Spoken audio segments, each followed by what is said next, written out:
Selamat sore, Bapak Ibu, para pendengar semua. Hari ini kita akan belajar tentang UNCBD tahun 1992 atau United Nations Convention Biological Diversity. Apa itu bahasa Indonesianya? Bahasa Indonesianya adalah Konvensi PBB mengenai keanekaragaman hayati. Nah, tapi khusus untuk hari ini kita akan membahas tentang keterkaitan dengan konvensi internasional lainnya. Ya, ini akan menarik dikarenakan tidak hanya peran UNCBD saja, tetapi juga terkait dengan perjanjian-perjanjian internasional lainnya. Ya, ini nama saya, daftar riwayat hidup saya lewatkan saja ya Bapak Ibu ya. Nah, di dunia internasional sekarang ini terdapat beberapa konvensi atau perjanjian internasional ya yang kita kenal sebagai Multilateral Environmental Agreement atau MEA ya. Cukup banyak ya konvensi-konvensi terkait dengan lingkungan hidup ya. Tetapi terkait dengan UNCBD ini hanya ada beberapa. Misalnya tahun 71 ya ada konvensi Ramsar, ini terkait dengan UNCBD ya. Tahun 73 ada yang namanya CITES ya, tahun 73 ini juga terkait dengan UNCBD. Kemudian ada lagi tahun 83 ya yang kita kenal Convention on the Conservation of Migratory Species of Wild Animal. Nah, ini konvensi tentang migran ya, spesies migran. Kemudian ada lagi ya, tentang tentu UNCBD itu sendiri ya. Dan juga nanti akan berhubungan ya baik langsung atau tidak langsung dengan UNFCCC ya, United Nations Framework Convention on Climate Change, karena ternyata perubahan iklim ini akan membawa pengaruh bagi keanekaragaman hayati ataupun sebaliknya. Kemudian juga ada namanya United Nations Convention on Combat Desertification atau konvensi melawan penggurunan. Ya. Nah, perjanjian-perjanjian internasional ini juga akan terkait juga dengan perjanjian internasional regional. Ya, tidak hanya konvensi internasional, tapi juga internasional regional. Ya. Di antaranya ada konvensi London yang mengatur tentang spesies flora fauna di Afrika, kemudian juga konvensi mengenai pelindungan wilayah di Amerika Utara atau belahan bumi Amerika sana ya. Kemudian untuk Afrika ada juga Pasifik Selatan dan juga ada konvensi mengenai konservasi untuk satwa ya di Eropa, termasuk juga di ASEAN juga ada konvensi yang khusus mengenai sumber daya alam di ASEAN. Nah, Bapak Ibu, kalau kita bicara UNCBD tidak terlepas dari bagaimana sebetulnya di dunia internasional ini konvensi berjalan berdasarkan arahan ya. Arahan dari pertama kalinya adalah konvensi ya konferensi ya mengenai Stockholm ya. Ini konferensi lingkungan pertama kali di dunia ya, di mana nanti salah satunya juga memberikan arahan bagaimana upaya perlindungan terhadap satwa dan tumbuhan ya. Kemudian ada lagi Stockholm plus 10 ya, 10 tahun setelah itu Nairobi 1982 itu juga memberi arahan bagaimana nanti perlindungan satwa dan sebagainya. Dan konvensi 1992 ini menjadi konvensi yang penting ya, konferensi yang penting ya, Mengapa konferensi ini menjadi penting ya? Karena tahun 92 ini semua negara ikut terlibat ya. Berbeda dengan tahun 72 di mana negara-negara Eropa Timur tidak terlalu terlibat ya di dalam kegiatan konferensi itu gitu ya. Nah, setelah itu banyak konferensi berikutnya memperingati 10 tahun dari Rio ya, dan ada Johannesburg ya. Itu juga menjadi penting dan ada kesepakatan SDGs ya. Baik, apa itu UNCBD? UNCBD adalah konvensi mengenai keanekaragaman hayati ya. Itu berlaku efektif setelah 90 hari dipenuhi syarat ratifikasi. Apa itu syarat ratifikasi? Adalah syarat di mana ratifikasi itu menjadikan hukum internasional atau perjanjian internasional menjadi hukum nasional. Ya. Nah, setiap negara setelah menandatangani itu kemudian harus melakukan proses ratifikasi. Nah, nanti syarat di perjanjian internasional adalah kalau negara ke-30 yang meratifikasi konvensi ini, maka berlakulah konvensi UNCBD ini. Nah, kebetulan Mongolia adalah negara ke-30 yang menandatangani konvensi ini, kemudian meratifikasi, dan kemudian mendepositkan ke dalam ketentuan depositori atau penyimpanan. Ya. Dan ini kemudian berlaku konvensi ini, berlaku penuh. Ya. Nah, isi dari konvensi UNCBD ini cukup banyak ya. Ada hampir sekitar ya 42 pasal ya. Paling tidak ya mengatur macam-macam nih ya. Yang ada batang tubuhnya terutama, kemudian mengatur bagaimana tujuan dari konvensi ini, kemudian memakai istilahnya apa saja yang digunakan. Ada asas dari konvensi ini atau prinsip dari konvensi ini. Kemudian ada kerangka hukum, ya. Kemudian juga kerangka kerjasama, mengatur kerjasamanya bagaimana, terutama kerjasama internasional. Kemudian upaya pelestarian dan pendayagunaan berkelanjutan, ya. Kemudian identifikasi dan pemantauan. Kemudian juga ada yang kita kenal pelestarian in situ dan pelestarian ex situ. Ya. Kemudian bagaimana nanti pendayagunaan komponen dari keanekaragaman secara berkelanjutan, kemudian upaya intensif, ya, penelitian dan pelatihan bagaimana dilakukan, termasuk pendidikan masyarakat dan peningkatan kesadaran. Ya, itu juga harus dilakukan. Kemudian ada analisis dampak dan meminimisasi dampak negatif ya terhadap keanekaragaman hayati. Kemudian juga akses pada sumber daya genetik, ya. Kemudian akses dan alih teknologi, ya. Kemudian ada pertukaran informasi, kerjasama teknis dan ilmiah, kemudian penanganan bioteknologi dan persebaran keuntungannya, ya tentu bagaimana mendapatkan keuntungan dari keberadaan keanekaragaman hayati. Kemudian ada sumber pendanaan, dari mana sumber-sumber pendanaan ini harus diberikan, ya, dan bagaimana tata caranya atau mekanismenya. Ya. Ini juga menjadi penting.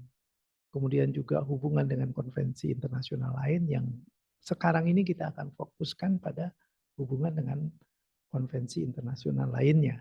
Gitu ya. Kemudian ada konferensi para pihak, nah, kemudian ada sekretariat, kemudian ada badan penunjangnya, ya. Itu berisi ya badan, semacam badan untuk penasihat ilmiahnya, dan tentu juga teknologinya seperti apa gitu. Kemudian laporan para pihak. Nah, kemudian bagaimana menyelesaikan sengketa atau perselisihan yang muncul dari anggota-anggota yang ada di dalam konvensi ini, ya. Kemudian juga yang terpenting juga, konvensi ini membutuhkan protokol, ya, protokol semacam aturan tindak lanjut ya dari suatu konvensi yang lebih detail ya. Kemudian bagaimana cara mengubah konvensi dan protokolnya atau dikenal sebagai amandemen ya.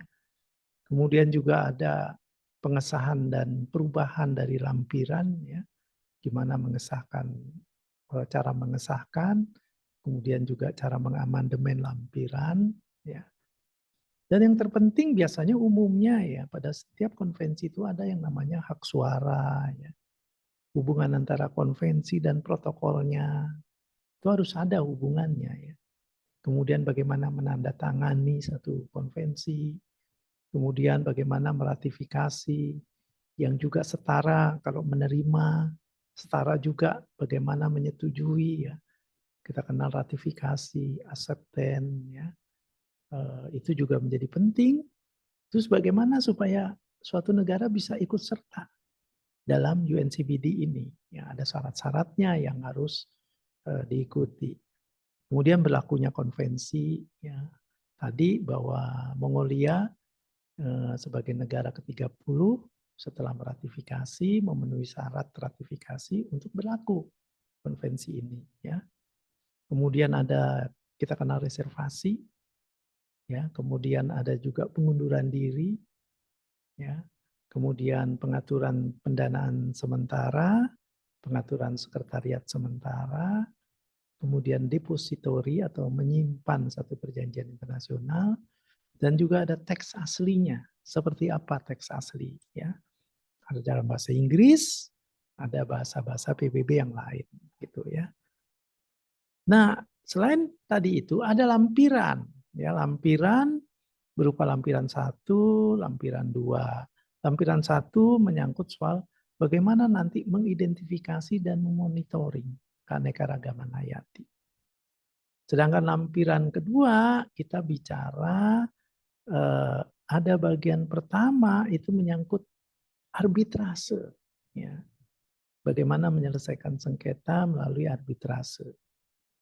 Nah, kemudian pada bagian kedua bagaimana konsiliasi ya, menyelesaikan sengketa melalui konsiliasi ya. Kemudian yang terpenting lagi adalah aneks mengenai daftar penandatangan negara-negara dari konvensi ini ya. Baik, kalau kita lihat pembukaan konvensi. Pembukaan konvensi menegaskan bahwa negara mempunyai hak berdaulat atas sumber daya hayatinya.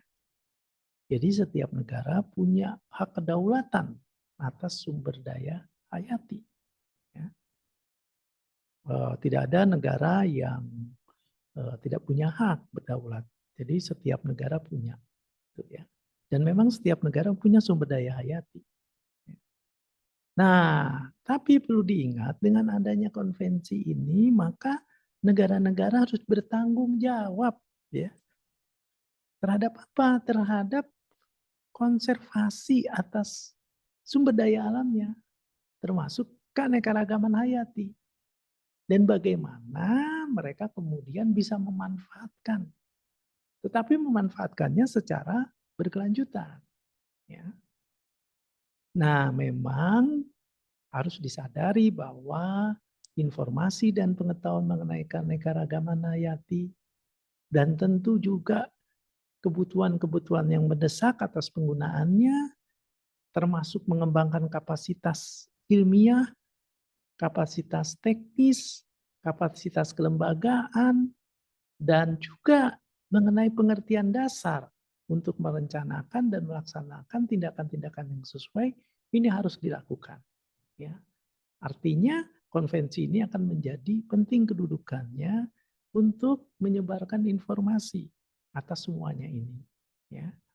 Kemudian juga hal yang perlu diperhatikan adalah upaya penting. Ya.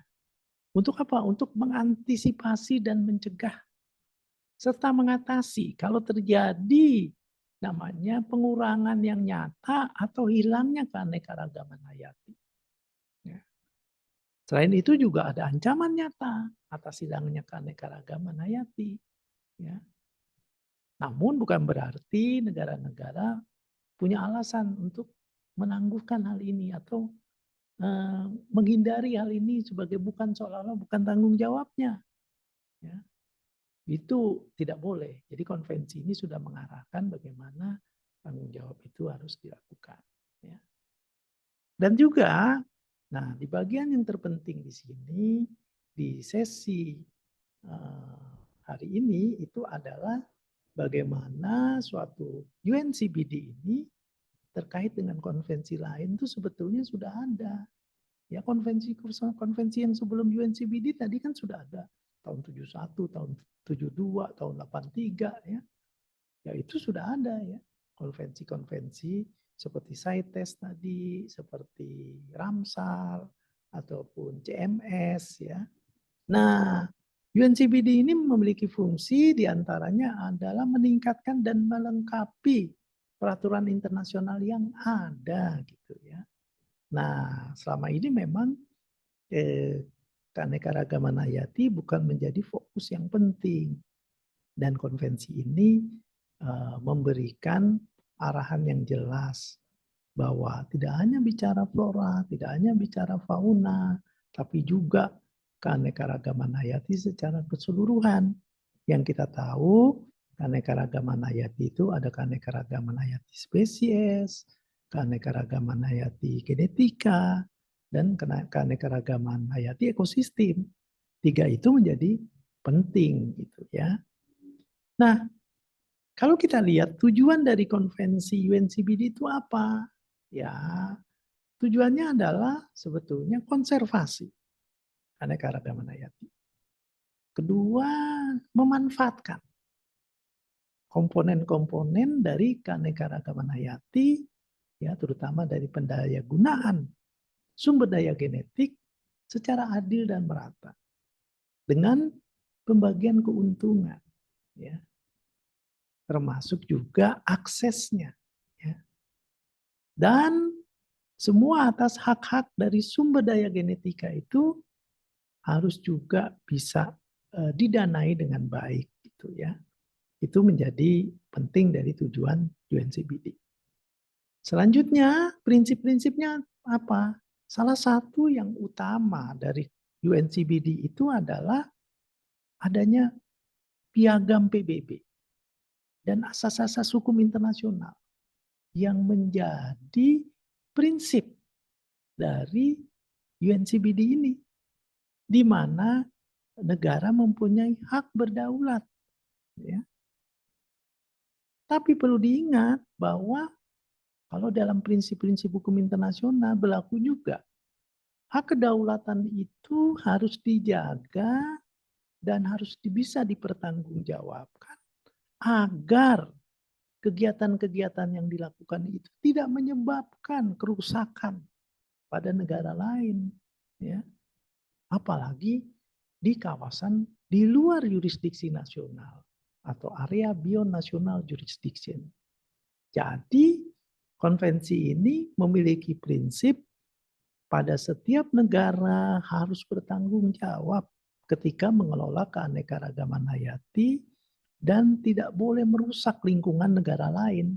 Ya, apalagi di wilayah yang bukan negara atau di luar kewenangan negara, ya, seperti wilayah misalnya laut lepas, ya, wilayah di Antartika sana itu adalah wilayah yang dimana kewenangan negara itu tidak ada di situ, gitu ya. Nah, selain itu ada lingkup kedaulatan, ya. Kedaulatannya apa? Bahwa hak-hak negara lain, ya, itu diakui, terutama pada komponen keanekaragaman hayati yang terdapat dalam batas-batas nasionalnya. Diakui itu ya. Jadi suatu negara kalau punya keanekaragaman hayati diakui oleh negara lain. Ya. Kewajiban itu harus diberikan oleh konvensi kepada negara lain. Dalam proses kegiatannya itu juga harus memperhatikan akibat dari prosesnya itu. Ya. Seperti tadi prinsip yang berlaku di dalam konvensi ini. Nah, karena itu diperlukan kerjasama internasional. Ya, kerjasama internasional itu bisa melalui organisasi internasional, kemudian juga kerjasama dengan negara-negara lain atau pihak-pihak lain, baik itu secara langsung ataupun tidak langsung ya, dan juga selalu harus menghormati kawasan di luar yurisdiksi nasional. Tadi di area beyond national jurisdiction ya. Nanti ini kalau kita lihat di konvensi yang lain ya, di UNCLOS misalnya sudah ada tuh yang kita kenal sebagai BBNJ Treaty atau perjanjian internasional terkait keanekaragaman hayati di luar yurisdiksi nasional ya. BBNJ Treaty atau singkatan Biodiversity Beyond National Jurisdiction Treaty itu berada di bawah UNCLOS itu ya. Tapi khusus untuk di laut itu ya. Nah, di pasal 6 penting juga bahwa setiap setiap negara ya tentu para pihak ya harus mengembangkan strategi, rencana, program nasional untuk konservasi dan tentu juga pemanfaatan keanekaragaman hayati. Jadi setiap negara harus punya tuh strategi, rencana dan sebagainya gitu ya. Selain itu juga untuk ya bagaimana bisa kerjasama internasional, bagaimana negara-negara atau konvensi-konvensi internasional lain yang di mana di sana terdapat anggota-anggota yang berupa negara atau pihak-pihak lain, itu bisa bekerja sama dengan UNCBD adalah pentingnya kedudukan sekretariat konvensi. Ya. Mengapa sekretariat konvensi ini penting? Karena fungsinya diantaranya harus melakukan pertemuan-pertemuan konferensi para pihak. Jadi konferensi para pihak ini memiliki kedudukan atau struktur yang paling tinggi yang mengatur seluruh pelaksanaan dari konvensi UNCBD ini. Kedua, melaksanakan fungsi yang ditugaskan oleh protokol misalnya, ya pertemuan-pertemuan protokol juga diatur oleh sekretariat. Ya. Kemudian juga mempersiapkan laporan, menyampaikan laporan, kemudian mengkoordinasi dengan badan-badan internasional lain ya, yang terkait. Ya. Jadi artinya dengan badan-badan internasional, misalnya di CITES mereka punya badan internasional, ya ada manajemen authority, ada juga scientific authority, maka sekretariat konvensi UNCBD juga bisa melakukan katakanlah koordinasi dengan CITES misalnya. Tapi juga bisa melakukan dengan badan-badan PBB yang lain, ya. Misalnya dengan UNDP, ya, UNEP, ya. Jadi fungsi sekretariat ini memang menjadi penting, ya. Nah, kemudian kalau kita lihat juga ada konvensi ini, ada yang disebut sebagai persyaratan atau keberatan. Kalau ada negara tidak mau, katakanlah salah satu pasalnya, saya nggak mau ikut gitu. Tidak bisa, semua harus diikuti. Karena di sini jelas, tidak ada persyaratan atau keberatan yang diajukan terhadap konvensi ini. Jadi setiap negara harus tunduk pada setiap pasal yang ada di konvensi ini. Ya. Kalau kita lihat ya organisasi dari COP, di MOP ya, di konvensi ini cukup banyak gitu ya. Kita juga akan lihat bahwa COP dan MOP ini atau konferensi of the Conference of the Parties.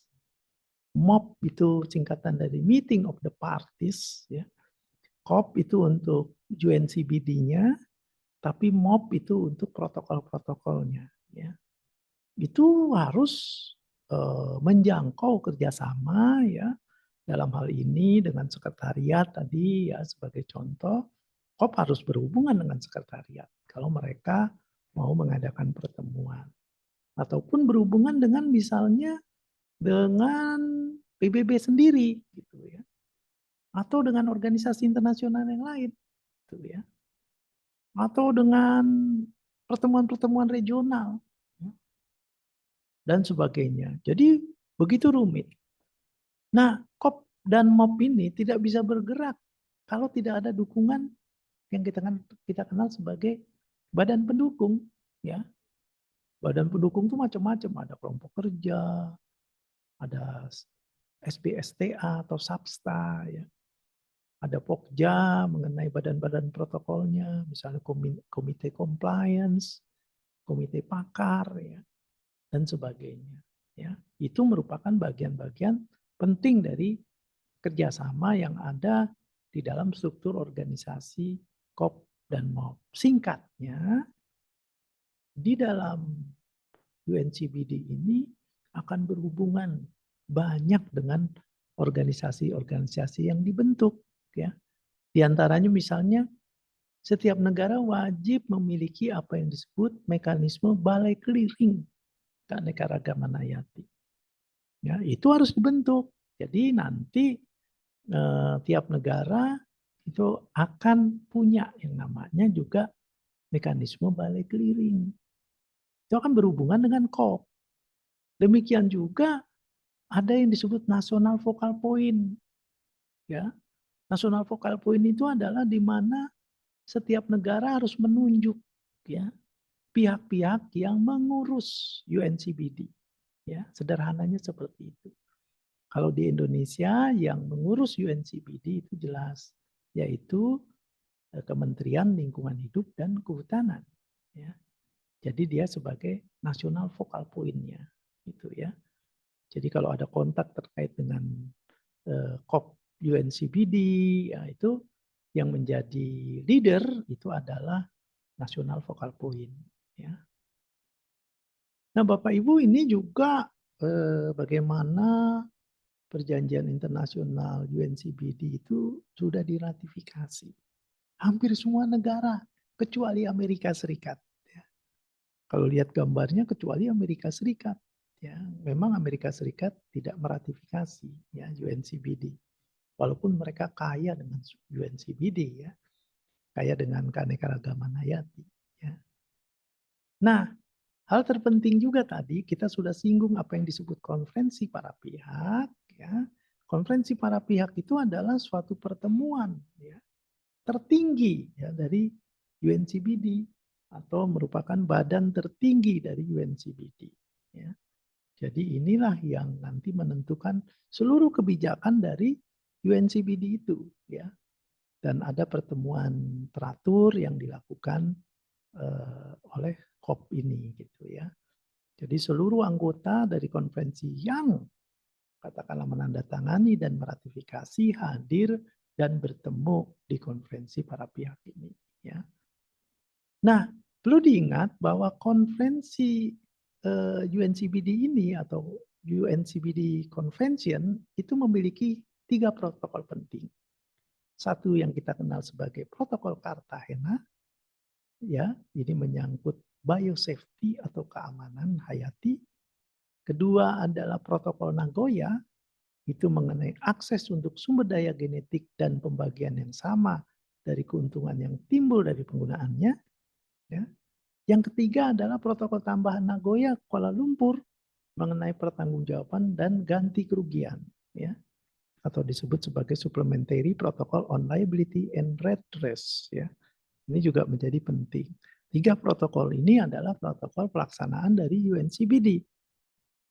Nah, kalau kita lihat sudah berapa sih pertemuan dari UNCBD ini? Bapak Ibu kita bisa lihat nih, setiap tahun diadakan pertemuan Conference of the Parties. Ya. Pertama kali begitu negara ke-30 yang meratifikasi, ya, menyerahkan kepada deposit, maka sudah mulai itu efektif bekerja UNCBD dengan mengadakan pertemuan COP yang pertama, ya, di tahun 1995. Conference of the Party yang pertama ini menjadi penting, ya, yang diadakan di Nassau, Bahama ini, untuk menunjuk apa? Salah satu diantaranya adalah menunjuk sekretariat konvensi. Ya. Jadi sekretariat konvensi ada di Montreal, ya, di Kanada, ya, ditunjuk sekretariat di sana. Ya. Kemudian COP kedua diadakan di Jakarta. Ya. Ini menjadi penting juga, ya, karena ini adalah persiapan untuk membentuk protokol sebetulnya. Kemudian pertemuan ketiga, keempat, ya, dan ada tambahan ya pertemuan protokol yaitu di Ekskop pertama ya. Jadi pertama kali diadakan Ekskop atau tambahan protokol, tambahan pertemuan para pihak ya. Itu diadakan di Cartagena dan di Montreal di Sekretariat Konvensi itu ya. Itu Ekskop yang pertama. Selanjutnya normal tuh, COP yang kelima, keenam, ketujuh, 8, 9 ya. Yang sampai terakhir kemarin COP ke-15 ya. Karena terjadi COVID ya, maka COP ke-15 ini diadakan beberapa kali pertemuan ya. Online, kemudian pertemuan terpenting adalah di Kunming, Cina. Ya. Ini menjadi menarik karena memang COP15 ini adalah COP yang di mana terjadi COVID. Pertemuannya sifatnya online ya. Yang kemudian pertemuan yang terakhir dilakukan offline gitu ya.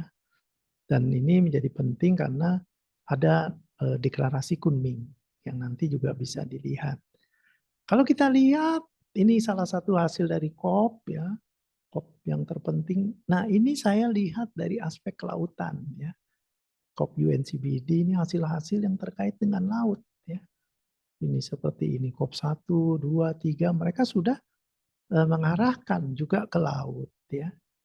Nah, ini juga termasuk juga kalau kita lihat di COP 9, 10 ini 11, ini 12 ya. Juga memutuskan ada yang namanya island biodiversity ya. Atau disebut sebagai keanekaragaman hayati di pulau ya. Kemudian juga ada yang disebut sebagai keanekaragaman pesisir ya dan segala macam terkait dengan laut gitu ya. Ini menjadi penting karena konvensi ini juga memperhatikan keanekaragaman hayati di laut, tapi kemudian ditegaskan melalui BBNJ Treaty itu ya, di mana salah satunya adalah akses atas sumber daya genetik ya di laut ya, terutama di wilayah yang bukan dimiliki oleh negara atau di luar batas wilayah negara gitu ya. Jadi di laut lepas ya. Kemudian di wilayah-wilayah di mana negara tidak punya kewenangan atas itu ya. Nah, ini terkait dengan BBNJ Treaty ya. Nah, salah satu yang terpenting juga bahwa UNCBD memiliki satu panel keahlian ya. Seperti halnya UNFCCC ya, Bapak Ibu terkenal kan kalau UNFCCC ada yang namanya Intergovernmental Panel on Climate Change atau disebut sebagai IPCC ya. IPCC ini menentukan juga arahan secara ilmiah bagaimana nanti COP memutuskan ya. Nah, sama di Konvensi Keanekaragaman Hayati punya yang namanya IPBES ya. Intergovernmental Plenary atau Platform on Biodiversity and Ecosystem Service ya.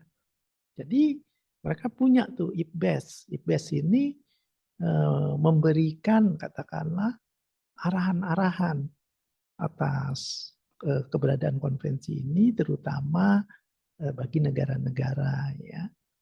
Ini juga menjadi penting keputusan dari IPBES ya, di mana salah satu yang terpenting itu adalah keterkaitan antar konvensi ya, keterkaitan antara perubahan iklim ya, terkait dengan konvensi-konvensi yang berhubungan dengan polusi atau pencemaran, konvensi-konvensi dengan yang berhubungan dengan pangan ya dan kesehatan yang perlu disatukan katanya begitu ya.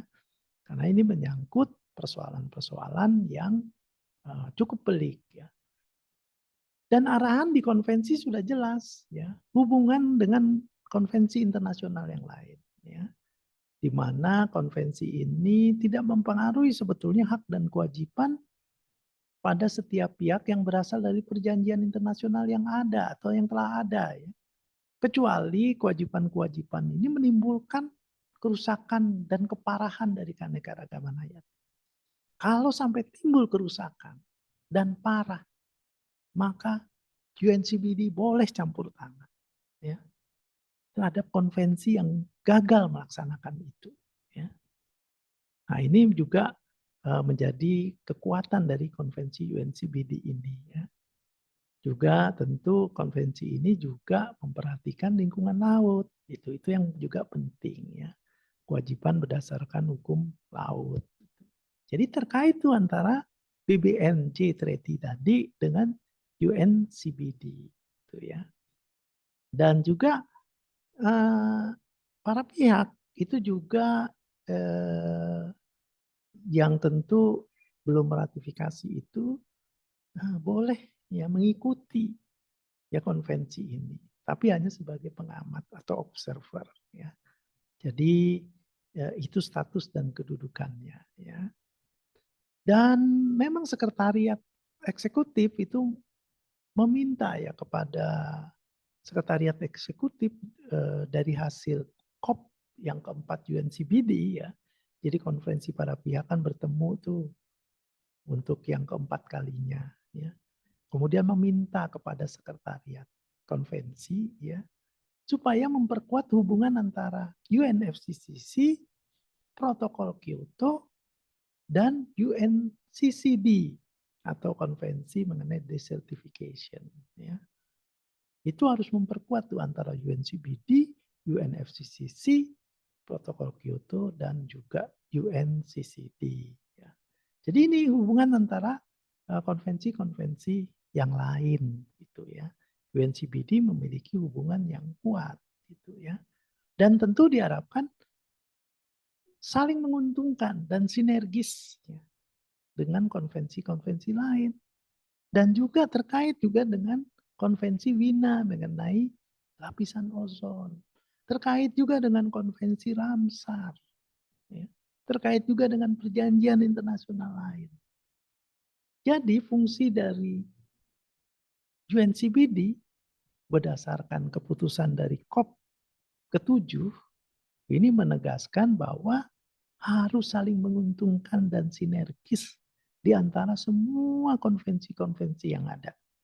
Ya, itu menjadi sangat penting gitu ya, sehingga status dan kedudukan dari UNCBD menjadi bagian dari perjanjian-perjanjian internasional lainnya untuk memperkuat posisi UNCBD itu sendiri gitu ya.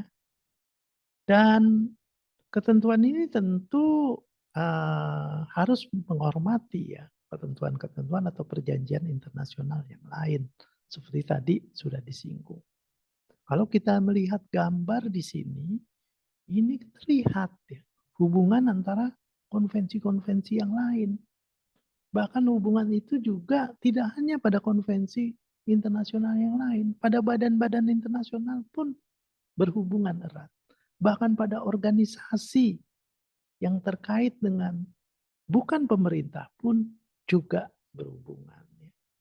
Jadi dengan demikian betapa luasnya komitmen yang harus dijalankan oleh konvensi UNCBD ini ya terkait dengan perjanjian-perjanjian internasional lain atau dengan badan-badan internasional lain. Ini hanya salah satu contoh bagaimana keterkaitan antara UNCBD dan UNFCCC ya, di mana nanti Global Biodiversity Framework 2020 ini akan berhubungan dengan Paris Agreement ya. Bagaimana ini akan keberhasilan dari Paris Agreement juga akan menentukan juga Global Biodiversity Framework ya, keberhasilan itu. Apa itu Global Biodiversity Framework atau GBF ini? Dia sebagai pengganti dari Aichi target ya. Nah, di pertemuan internasional yang lain ya, terutama di COP terakhir, COP ke-15 ditegaskan bahwa ada saling terkait antara hilangnya keanekaragaman hayati dengan perubahan iklim dan degradasi dari pengurunan ya pengurunan tadi konvensi UNCCD, kemudian degradasi laut, ya mungkin ada MARPOL, ya UNCLOS, ya dan juga peningkatan resiko kesehatan, ya dari keputusan-keputusan WHO, ya dan juga ketahanan pangan. Ada mungkin perjanjian traktat tentang pangan, ya itu juga menjadi penting ya dari hubungan antara terjadinya krisis terhadap hilangnya keanekaragaman hayati ini ya. Dan juga diakui bahwa ini semua juga akan terkait dengan eksploitasi yang berlebihan ya. Sampai pada spesies asing invasif ya. Ini juga membahayakan bagi keanekaragaman hayati ya. Maka juga harus juga ya katakanlah di sini uh, sistem ekonomi, keuangan itu juga harus diubah ya supaya lebih ramah kepada persoalan-persoalan keanekaragaman hayati ya. Dengan begitu maka konvensi ini atau hasil dari COP ini mendesak untuk menghentikan ya dan juga membalikan hilangnya keanekaragaman hayati ya. Ini juga penting ya. Dan juga kemampuan adaptasi dari perubahan iklim ini akan ya, membantu peningkatan dari keanekaragaman hayati. Termasuk tujuan dari Paris Agreement. Ya, ini akan mempengaruhi keberhasilan dari upaya-upaya untuk supaya keanekaragaman hayati itu tidak semakin terdegradasi. Itu ya. Nah, bagaimana terakhir Indonesia nih? Indonesia tentu sudah ratifikasi UNCBD melalui Undang-Undang 5 tahun 1994, maka Indonesia juga harus melaksanakan. Salah satu diantaranya diimplementasikan misalnya soal akses pada sumber daya genetik. Ya. Nah, di mana itu dasarnya dari Protokol Nagoya, ya, kemudian kita melaksanakan ya melalui bentuk aturan-aturan bagaimana cara mengakses sumber daya genetik ya.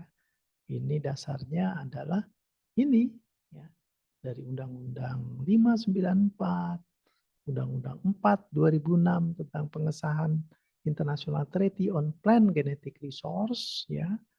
Kemudian juga Undang-Undang 11 tahun 2013 pengesahan Nagoya Protocol ya.